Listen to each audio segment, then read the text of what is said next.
Coucou tout le monde, aujourd'hui on se retrouve pour l'unboxing de ma toute première box de la compagnie Fairy Loot. Il s'agit de celle du mois de juillet 2021. Si jamais ça vous intéresse de vous abonner, ou en tout cas d'en savoir plus, et je précise que je ne suis pas sponsorisée. Cette compagnie c'est donc Fairy Loot, mais je dois vous préciser qu'elle n'est qu'en anglais, donc le livre et les goodies ce sera tout en anglais. C'est centré sur la fantasy jeune adulte qui est mon genre préféré, donc ça tombe parfaitement bien. Si jamais ça vous intéresse d'avoir des box comme ça, je sais qu'il y en a aussi en français. Il y a vraiment pas mal de compagnies qui en font, donc ce n'est pas le choix qui manque. C'est une boîte que j'ai personnellement énormément aimée. Alors, c'est parti. Alors, voici la box qui est vraiment super belle. Et à chaque fois quand on l'ouvre, on a une belle citation. On ouvre la boîte et franchement, c'est juste magnifique. L'intérieur est rempli de dessins, notamment de papillons. J'aime beaucoup ces détails et ça fait vraiment rappeler le thème à chaque fois qui est de la fantaisie. Alors comme à chaque fois, on ne nous dit pas les objets qu'il y aura exactement dans la boîte, on a des petits teasers ou en tout cas on connaît les thèmes des livres pour les goodies. Et il y avait deux choses que j'avais très hâte de voir. Il y a un objet qui était inspiré d'Akotar ou alors un palais d'épineux de rose qui est une de mes séries préférées donc j'avais vraiment très hâte de voir. Et le deuxième objet est une book sleeve, donc c'est une pochette pour pouvoir transporter son livre n'importe où. Je n'en avais pas et j'en cherchais depuis longtemps. On commence avec le premier objet qui est justement celui inspiré par Akotar. Je suis super contente du choix d'objet. C'est une petite boîte à thé. Bon après on peut mettre tout ce qu'on veut dedans, mais de base c'est fait pour le thé. Et en plus j'en bois quasiment tous les jours, donc ça tombe très bien. Elle est super belle, un magnifique bleu avec des reflets. Et la ville qui est représentée est Velaris. C'est une magnifique cité dans ses livres qui apparaît dans le deuxième tome et qui est un peu surnommée comme la cité des étoiles. Les couleurs et les motifs sont juste super beaux. Et dessus, on a une citation qui personnellement j'aime vraiment beaucoup. Et celle-là se retrouve à la fin du premier tome. Quand on ouvre le couvercle, on se retrouve avec un autre petit couvercle en dessous. Et dès que j'ai vu cette petite touche, cette petite référence, ça m'a tout de suite un peu fait rire. En tout cas, j'ai vraiment beaucoup aimé. Alors déjà, on a des beaux petits motifs, mais ce qui est, disons, l'image centrale, ce sont des ailes. Alors ça ressemble un peu à des ailes de chauve-souris. Si vous n'avez pas lu la série, je pense que vous n'allez pas totalement comprendre, mais je vais vous l'expliquer. Donc en gros, il y a des personnages dans cette série qui ont des ailes qui ressemblent beaucoup à des ailes de chauve-souris. Et il y a une caractéristique sur cela qui est vraiment assez drôle. Donc voilà, j'ai beaucoup aimé qu'il y a cette petite référence. Et quand on ouvre ce deuxième petit couvercle, c'est l'intérieur où on peut mettre nos petits sachets de thé ou alors les feuilles de thé. J'aime vraiment beaucoup le résultat de cette petite boîte à thé.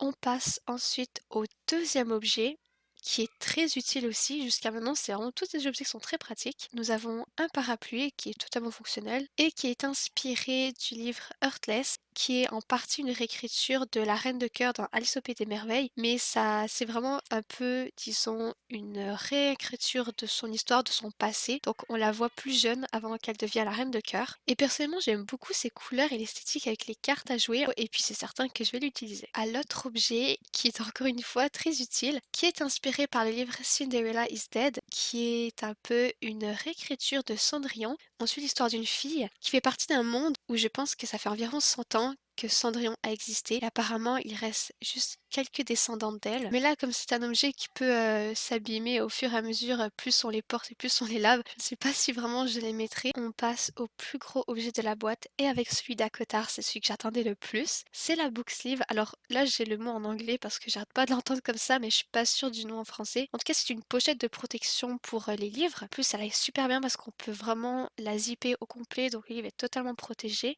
Elle est imperméable, donc même si la douille qui passe dessus, le livre est intact. C'est coussiné à l'intérieur également pour éviter les chocs. Et en plus, c'est un grand format parce qu'on a plusieurs de tailles de book sleeve.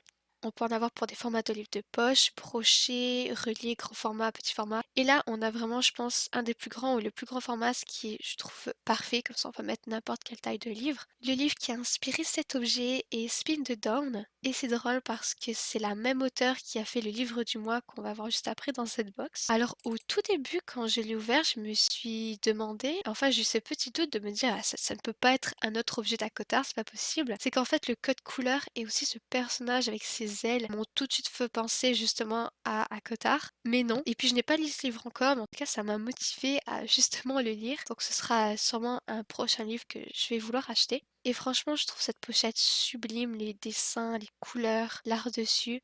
C'est vraiment magnifique. Et d'ailleurs, au moment où j'enregistre ma voix pour cette vidéo, je l'ai déjà utilisée et c'était vraiment pratique. Je n'avais pas à m'inquiéter pour mon livre parce qu'avant, quand je sortais avec un livre, je l'enroulais dans un pull ou quelque chose comme ça. Là, au moins, je suis enfin tranquille, j'ai quelque chose pour bien le protéger. Ici, nous avons notre livre, mais on va le voir juste après. On va d'abord voir les petites choses qu'il y a en dessous. Alors, tout d'abord, nous avons deux objets qui font partie d'une collection. Je ne sais pas s'ils l'ont terminé ou s'ils vont en avoir encore. Ce sont deux cartes avec des arts de personnages de livres. Ces deux personnages font partie de la trilogie Caraval. Je ne l'ai pas lu, mais en tout cas, je trouve vraiment l'art magnifique, les couleurs et l'esthétique. Ensuite, nous avons un print avec le fanart qui figurait sur le thème du mois de juillet. De l'autre côté, nous avons les informations sur le livre et les goodies de la boîte.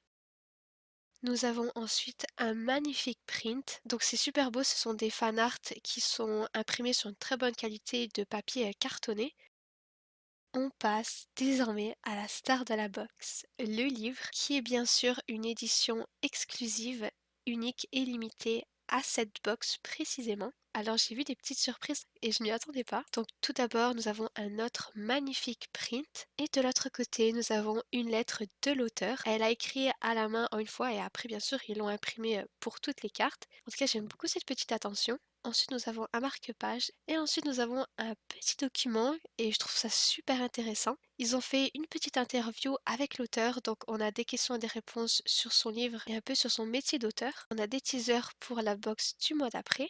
Et on a aussi un concours Instagram. Et ce que je trouve vraiment super avec ça, c'est qu'à chaque mois, ils prennent au hasard 4 gagnants. Ils recevront la box du mois prochain gratuitement. D'ailleurs, je vais participer pour ce challenge pour les deux compagnies de box que je suis abonnée. Si ça vous intéresse, le lien de mon compte Instagram est dans la description. Et c'est parti, on découvre enfin le livre. J'étais vraiment sans voix quand je l'ai vu, il est juste magnifique. Déjà, c'est un code couleur que j'aime énormément. L'art dessus est sublime. C'est vraiment un coup de cœur. En plus, c'est une histoire qui m'intéresse vraiment. Sur les côtés, nous avons au-dessus et en dessous du violet. Et sur le côté, nous avons des grues l'oiseau, apparemment des animaux qui sont très importants dans cette histoire. Alors d'ailleurs, c'est une réécriture de conte. En plus, il y a un dragon qui change d'apparence en humain, donc franchement, c'est une histoire que j'ai vraiment hâte de lire. Et en dessous des grues, on a aussi un petit oiseau en origami. Et d'ailleurs, on a le même nombre d'oiseaux et ce petit origami sur la page couverture, donc j'ai hâte de voir les références. Ensuite, quand on l'ouvre, on a